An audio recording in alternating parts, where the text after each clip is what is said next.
kind of talk about these dynamics, they're part of a bigger story in the context of the civil rights movement. And we deal with the legacy of many of these dynamics today in terms of how our cities function. So just starting here with a few maps here for Northeast Ohio, I'm looking at just the geography of income in Northeast Ohio.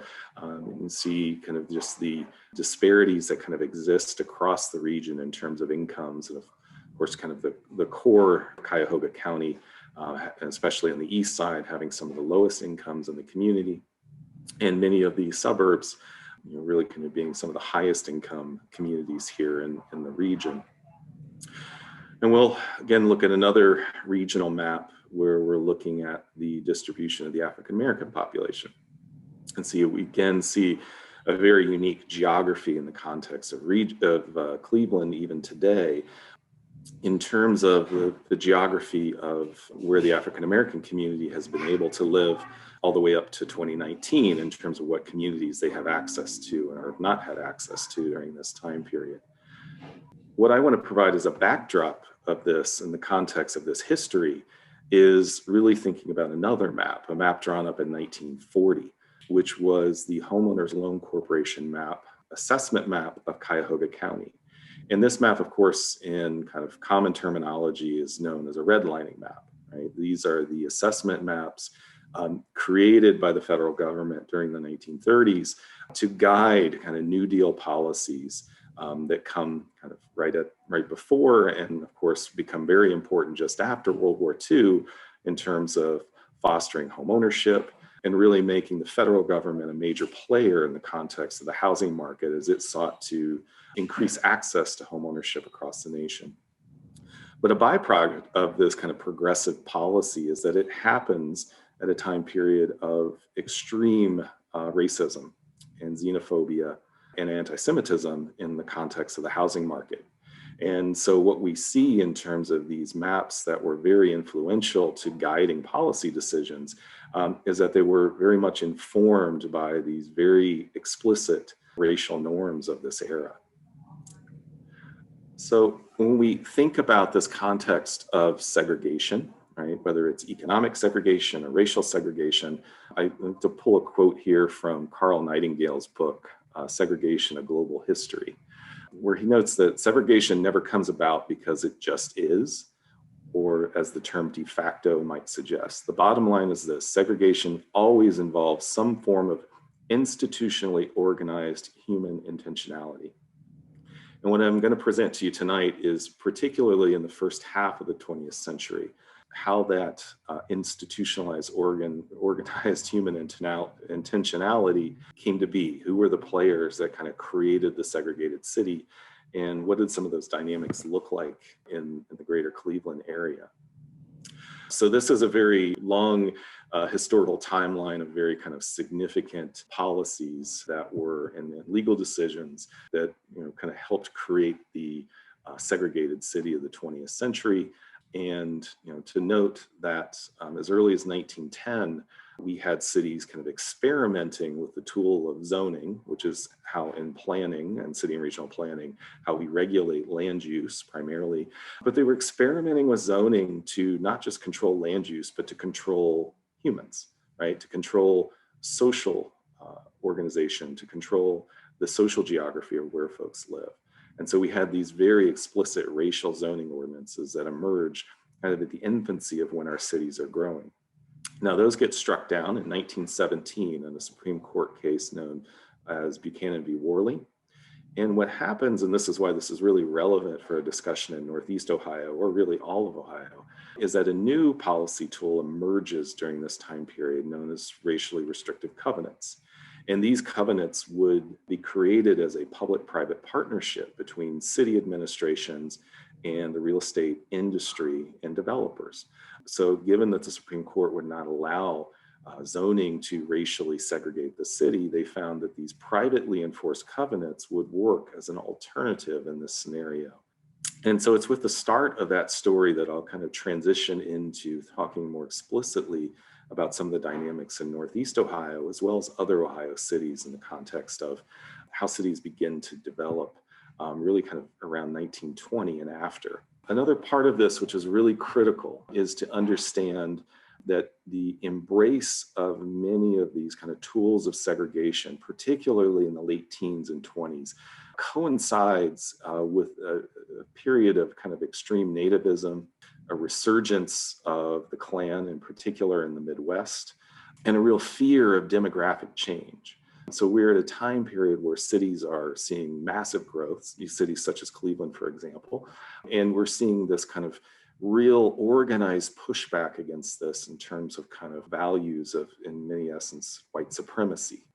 And this is afloat in Akron, actually, in the 1920s, just demonstrating the breadth of the Klan's activity, for example, in places like Northeast Ohio. But you have to remember that in the 1920s, the center of power for the Klan was actually right next door to us in the state of Indiana. And so the Midwest is very much part of this resurgence of the Klan during this time period. So what I'm going to suggest when we talk about who segregated the city is that this is a real kind of systemic situation, right? That we have different stakeholders really kind of working, sometimes in a coordinated way, sometimes not, that kind of reinforced each other in the context of segregation. This includes everything from local government, of course, the federal government, and a lot of attention gets paid to the federal government, but also not as kind of talked about as frequently would also be the real estate industry and kind of the origin of today's neighborhood associations, which were neighborhood protective organizations. So how, what activities did these entities kind of take part in? Well, first we'll start with kind of local government, in particular, the profession that I teach in, which is city planning. City planning, of course, emerges in the early part of the 20th century as a profession. It is informed both by norms around, progressive values and serving the more marginalized communities, but also norms of power, right? So there is a weird kind of, I would say, dichotomy to early activities in planning where we had things like settlement houses, which were the forebears of our community development organizations, the first tenement laws and other kind of housing regulations to assure people had a safe, healthy place to live, alongside with planning efforts that did great damage to many neighborhoods as folks were moved out via some slum clearance, and the embrace of zoning, which we have come to kind of understand as a critical part of urban development, which has both positive impacts on urban growth, but also very negative impacts in terms of kind of the social characteristics of our cities. And so again, we're going to refocus here in Northeast Ohio to the significance of particularly the greater Cleveland area when we talk about zoning.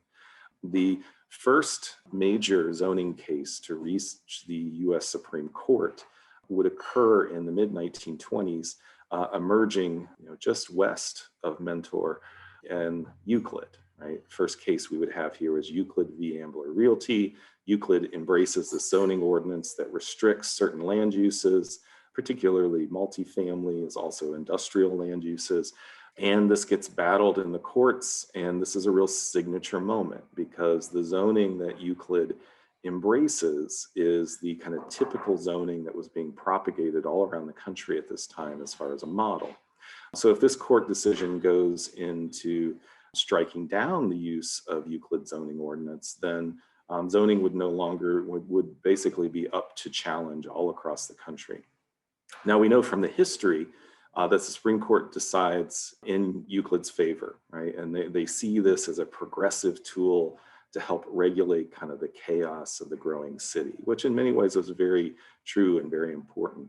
But what I want to emphasize here is actually the lower court decision actually went the opposite direction, right? So Judge David Westenhaver, U.S. District Court for the Northern District of Ohio, actually rules against Euclid in 1924 in the lower court. And he notes that Euclid zoning classified the population and separated them according to their income or situation in life. And this has again kind of become the legacy of zoning to some degree, primarily by zoning areas exclusively for single family residences.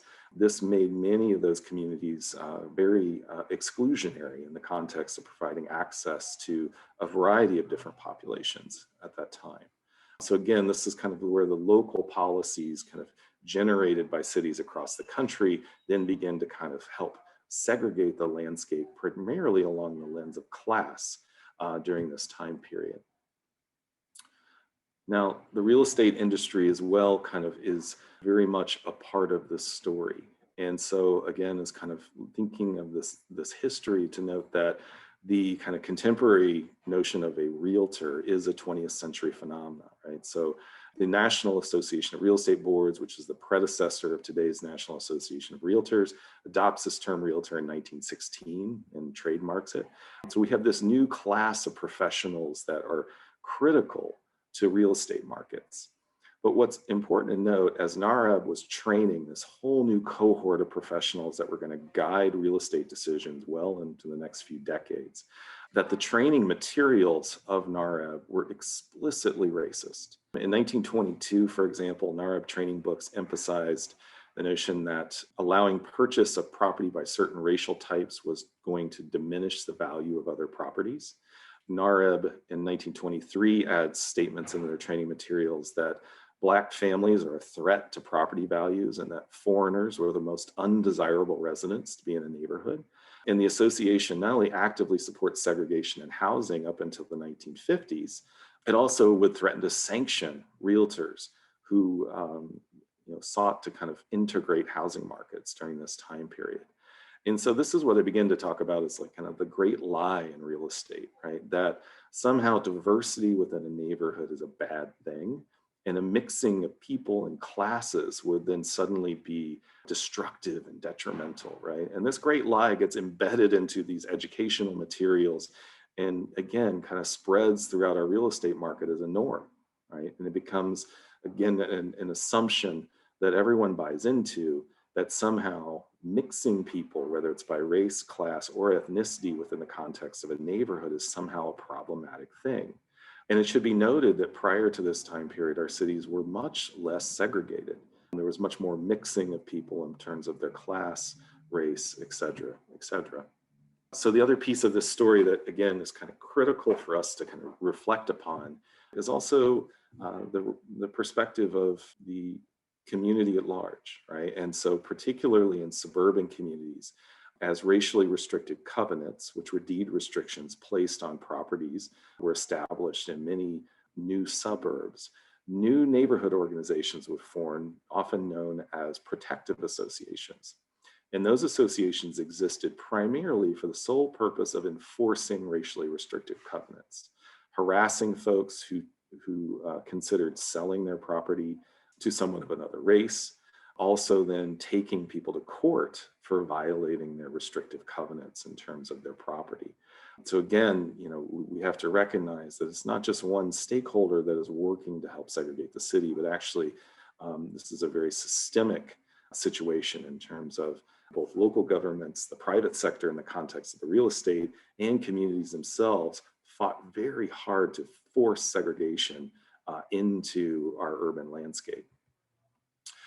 This brings us to kind of last piece of the puzzle that I'll focus on tonight, which was the federal government's role. And what happens in this context, if we look at kind of just this from a historical perspective, is that we have, as we've said, we've now got in a city like Cleveland in particular, going into the Depression, we've got a good 15 or 20 years of very openly exclusionary policies in terms of both what the private sector is doing, both what local governments are doing, as well as what particularly emerging suburbs are doing in terms of kind of enforcing the segregation into the housing market.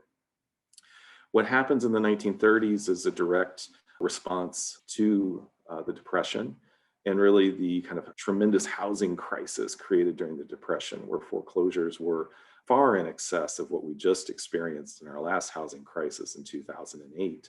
And so as part of our response to the Depression, the federal government decides to prioritize home ownership.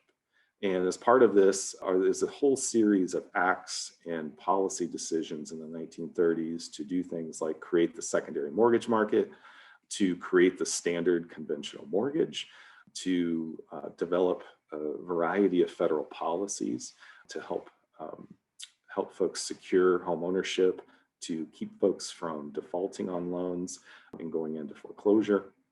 As these policies are created during this time period, the federal government commissions one of its agencies, the Homeowners Loan Corporation, to go and look at 238 cities across the country. And knowing that the federal government was going to begin to back a significant number or a very large volume of loans in the real estate market, they request this special assessment of neighborhood by neighborhood, detailed assessments of what was known as lending risk, right? So these real estate professionals were hired in each of these communities, often under kind of the guise of being under contract for Hulk or in collaboration with folks from Hulk. And they would go and assess neighborhood by neighborhood all across the city and indicate levels of risk. So we'll get into some of the background of this in the context of how these assessments happen. What you see on the right-hand side of my screen here, and this is from Warren, Ohio, just a sample document, is an area description, right? So this is kind of the one-page description that was done for each neighborhood, which would then kind of determine the score or the final grade that that neighborhood would get. That grade was very important because that grade would then dictate what level of lending support the neighborhood would receive in terms of federal backing of loans. And you see a lot of, very small font here, so I apologize for that with the scan. But you see a lot of kind of typical things you'd see in a real estate assessment, things like property values, sales values, occupancy, et cetera, et cetera. But what's very unusual from today's perspective of looking at real estate and assessing real estate risk is that you see kind of a very intense emphasis on not just kind of what the neighborhood characteristics looked like, but really kind of who lived in the neighborhood, the social characteristics.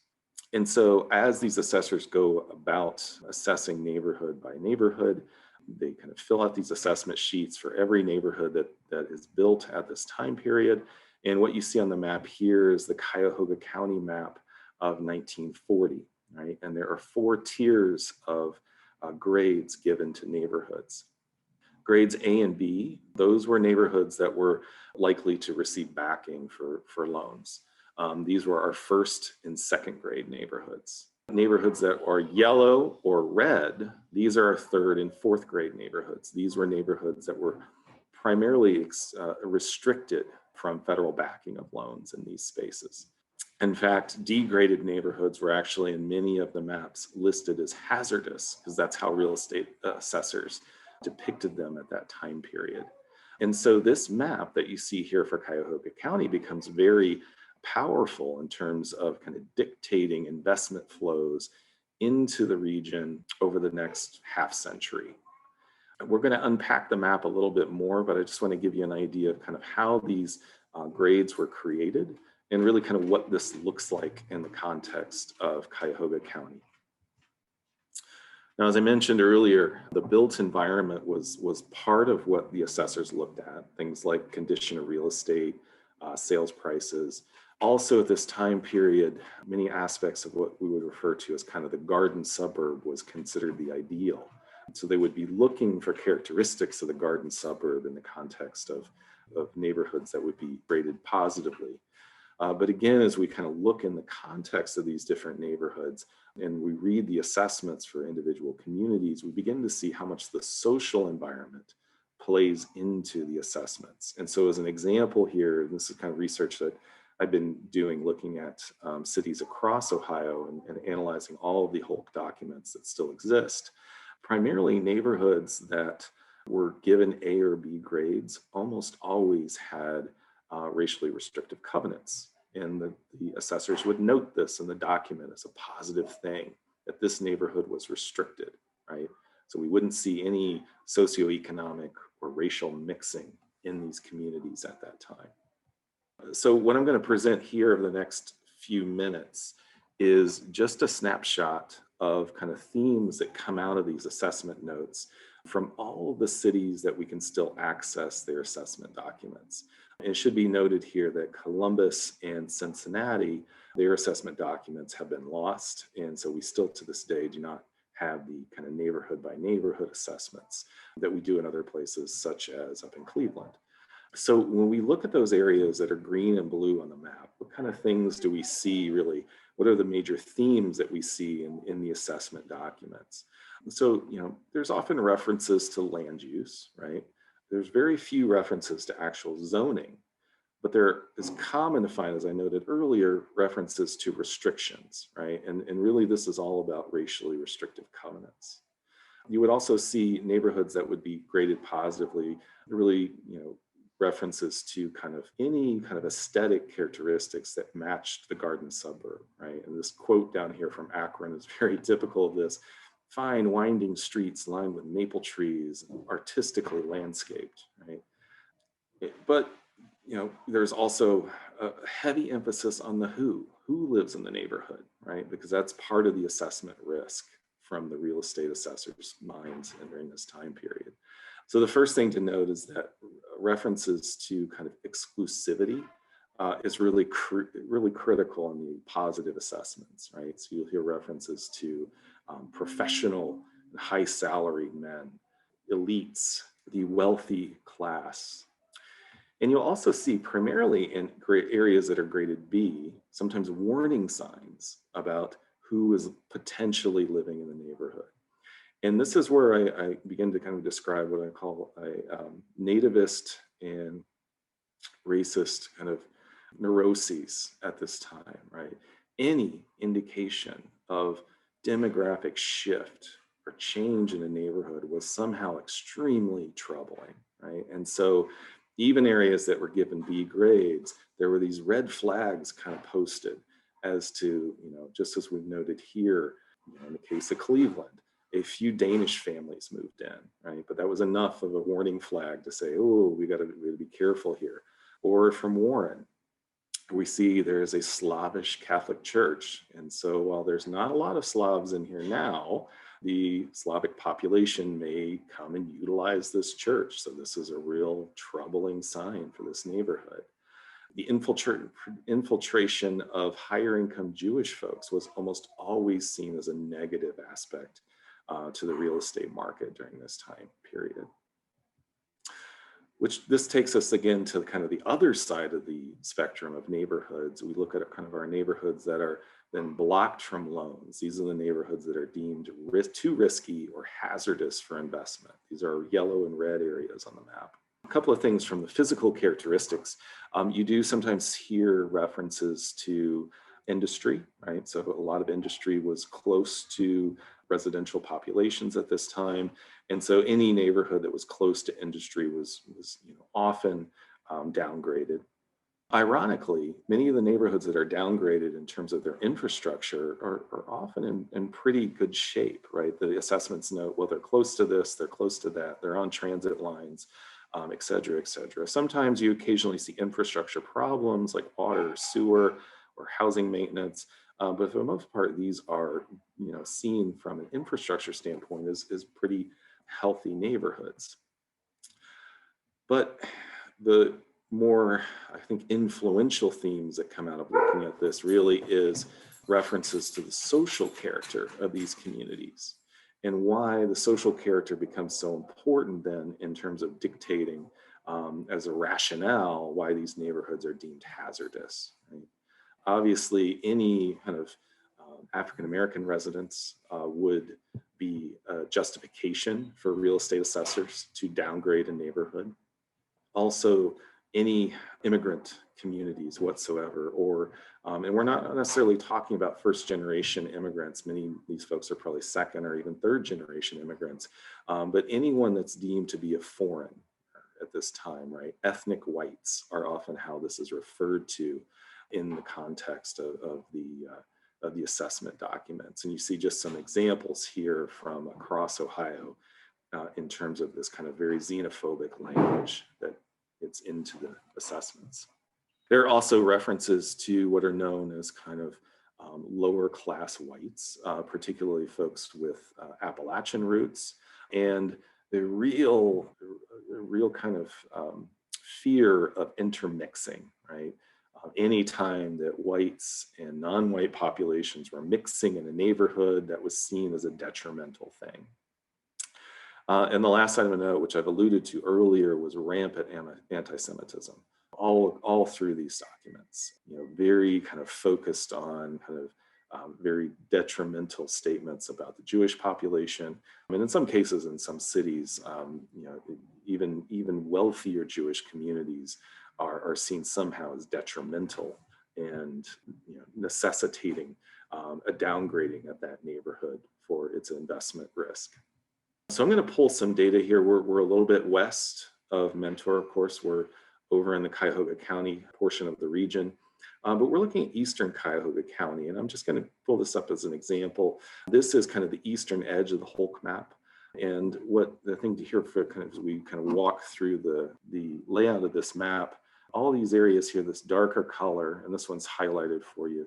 These are areas that are deemed hazardous for an investment. These yellow areas here were also then downgraded. These would be our C areas. And so basically, by the auspice of this map, the only areas that are deemed safe for investment or backing of loans would be these areas up along the lakeshore. And for the most part, all of these communities through here, of course, would be downgraded and would have a very difficult time getting lending in the aftermath of this. I'm going to pull out some language from the assessment for this little pocket right here, which was D27 in the 1940 map. And again, when we look at this neighborhood, the things that get emphasized, right? The first thing to note, if you ask this question of why was this neighborhood downgraded? Well, the thing that really sticks out here is that there's concern about a Yugoslavian population in the area. And it's currently 90% foreign, which was a big red flag to the assessors. It should be noted too, and we'll see this in a later document, this neighborhood's not that old at that time. The housing is anywhere from 15 to 20 some years old, right? So this is not outdated and falling apart housing. This is housing that's relatively young from that perspective. Again, another big red flag from the perspective of the assessors, that there was a recent movement of a few colored families, given the language of the time period, into the neighborhood, right? And so again, this is this real kind of neurotic behavior in the context of seeing just a few African-American families in this community was enough for the assessors to note this and to justify its downgrading. And so again, as we kind of look at the deeper kind of area description at this time, and so there's a big blob of text, so I'll kind of just highlight the key points here, right? We want to note this is not an old neighborhood, it's 25 years old, framed shingled houses, generally in decent condition. It notes that some people have gardens, chickens, and occasionally a horse. But here's the kind of the end of the story, right? Two Black families are located on East 209th, moved here recently. However, no continued movement of Black families into this section is expected because of the antagonistic feelings of the Yugoslav residents during this time period. So again, not only is this the encroachment of two Black families coming into the neighborhood seen as a big risk and detrimental, the assessors are saying, well, it's okay because the folks there are going to organize and keep them out. But this is a foreign population, so we're still not going to give them a positive assessment anyway. So again, you see these neighborhoods in terms of their social demographics. If they didn't fit kind of the model of a white Anglo-Saxon suburban community, they were pretty much had no hope of getting a positive assessment in the way these ratings were conducted at this time period. So a few kind of closing notes, and I just want to spend a few minutes on kind of an epilogue on this and why it's so important today. So when we look at redlining, we look at the Hulk maps, I want you to think about these not in the context of just one policy, but really as part of a larger kind of systemic infrastructure of segregation in our 20th century cities. And that Hulk itself was built upon these earlier policy decisions, primarily related to zoning and the growth of racially restrictive covenants. Also, we have to recognize too at this time that these assessments were conducted by local real estate professionals for the most part. So what the assessments are really giving you is you're seeing into the minds of the real estate and the lending industry in the 1930s. What norms drove them and what values drove them. And in the context of real estate during this time period, racism was a very clear and upfront value in the context of the real estate system. Another kind of key thing to note here as well is that what we see after World War II is an expansion even greater expansion of lending efforts into suburban communities, new emerging communities in particular. And so this is when our kind of next generation of post-World War II suburbs begin to flourish, right? And so even for places like Mentor, you see the population in Mentor expands dramatically after the 1950s, for example, as part of that kind of continued suburbanization out of the core urban neighborhoods. What's important to note about that suburbanization that happens during this time period after World War II is that those new suburbs had to be racially segregated to get FHA backing, right? And so again, these norms would not only damage these urban communities, but they would also then guide the development of new suburbs after these maps are created. And finally, as we kind of think about those neighborhoods that are then downgraded, not only do they see kind of lending cut off and the resources that they need severely limited, that these neighborhoods then become the target of many other kind of big infrastructure projects, big urban renewal programs, as well as highway programs at that time. And so it's often these kind of downgraded neighborhoods that then become where highways are placed, where urban renewal comes through and demolishes large swaths of the city. And so finally, for my last point here, why is this relevant today? Well, one, the geography of Northeast Ohio, as of most cities in the country, can be directly linked back to these historic patterns. But particularly from more of an empirical perspective, what we're beginning to see is that the contemporary disparities that we find in our cities and across our neighborhoods today, again, are kind of really correlated tightly with these redlining maps. This is some analysis I did with Cuyahoga County Public Health not too long ago, looking at subprime lending and foreclosures, for example, that just happened around 2007, 2008 in Cuyahoga County. And the little pink dots there show you where the subprime loans were laid on top of that map of redlining in 1940. And I can tell you that if your neighborhood was given an A rating in 1940, your subprime lending rate right before the housing crisis happened in 08 was 15%. If your neighborhood was given a D rating in 1940, your subprime lending rate was 55%, basically. So again, these contemporary patterns we see in terms of the built environment really are manifesting in ways that are directly linked to this kind of legacy. Some more data here on infant mortality. And again, we see a similar trend. Neighborhoods that were redlined historically today have some of the highest infant mortality rates in our communities. And finally, we see a life expectancy difference today in these communities as well. So again, as we kind of look at the city and we look at the geography of opportunity and who has access to what and what neighborhood conditions are like for people, we cannot separate that from our legacy and the history of discrimination that really shaped the cities during this time period and shaped the built environment in a way that we're still dealing with the aftermath of that today in terms of our urban landscape. So thank you for your time. I think we have about 15 minutes for questions. So I'm happy to stop now and take a few questions. So I'll go ahead and stop screen sharing here and we can have a little bit of time for some discussion. Yeah, feel free to unmute yourself, or also if you feel more comfortable just sending questions in chat, you can do that and I will pass those along. Just to get things started, I thought I would ask this question, which is, so you talked a little bit about the Federal Housing Administration. What role did the FHA play in how suburbs got built and who got to live there? Yeah, absolutely. A tremendous role. And so we would see the FHA become kind of one of the primary ways of really kind of the boom in home ownership after World War II is directly attributable to the FHA and other lending programs at the time, such as the GI Bill. But, you know, up until really kind of the 1960s, the FHA was mandating no mixing of racial or class populations within those neighborhoods. They took this very seriously. And so, you know, you're a suburban developer and you build your new suburban neighborhood. If you want FHA loans in your neighborhood, you're going to make sure that that's racially exclusive.